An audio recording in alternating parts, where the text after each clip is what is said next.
Harvey Oswald is a question mark to history. The debate is often raised, was Lee Harvey Oswald alone as the assassin, or was he part of a conspiracy? The question is never raised, is it possible that he didn't do it at all? 6 weeks before the assassination, Oswald had taken a low-paid job as an order filler at the school book depository in downtown Dallas. Because of his impoverished circumstances, Oswald was living in the modest residential district of Oak Cliff, 4 miles out of town. Although married with 2 young daughters, weeknights were spent alone at this seedy rooming house at 1026 North Beckley, where Oswald had mysteriously registered under the name of O.H. Lee. Most weekends, however, he visited his Russian-born wife Marina and their baby daughters, who lived on the far side of town in the Irving district of Dallas. Unable to drive, he would hitch a lift with a fellow worker to this house, where his family lodged with the woman who had befriended them, a Quaker called Ruth Payne. The idea of his having shot the president skews what everyone thinks, it seems to me, and we forget how ordinary he was, or how he would play with his children and with mine at the house on weekends. And my main memory of him is of his watching the football games on Saturday and Sunday, and he enjoyed watching the games on the TV set. He seemed concerned about his little girls, very much so. Oswald loved being the family man. The colleague who drove him out to see them at weekends and lived only a few doors away witnessed that affection firsthand. Buell Wesley Frazier. He liked children very much. That's one of the things that I could get Lee to talk about.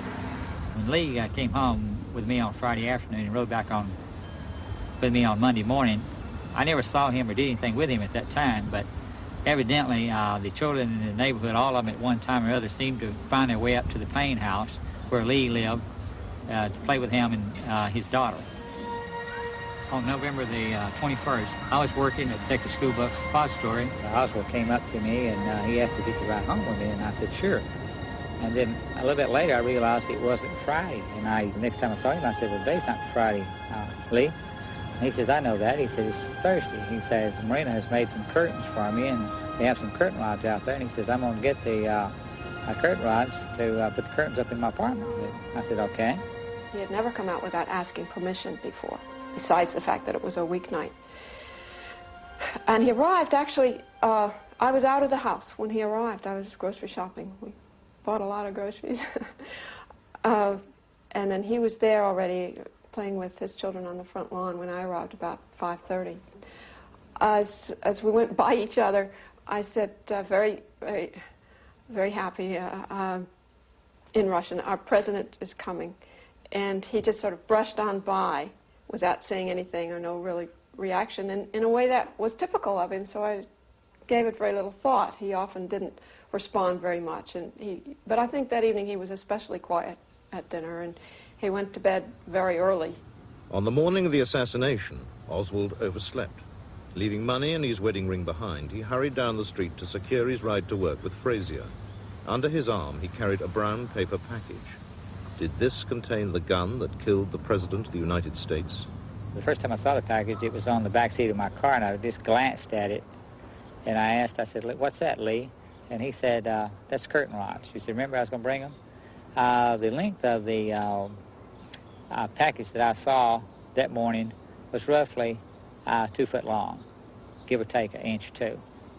And it was made out of the same type of packing material that you would find in any a company that packed materials for shipment.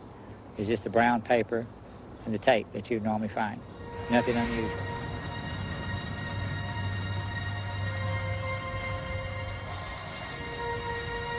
What we actually talked about that morning was that I said, President Kennedy is going to be coming to town today, and I said, you know, I've never seen a president. I said, I sure would like to get a chance to see him up close. Well, at that time, I didn't know that the motorcade in which he would be riding would come right by where we worked. He did not make any comment at all about where the president was coming to town.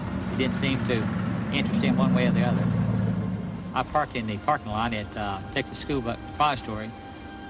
Lee got out of the car, took the package that he said contained curtain rods, and he put one end of the package in the cup of his hand and the other up under his armpit.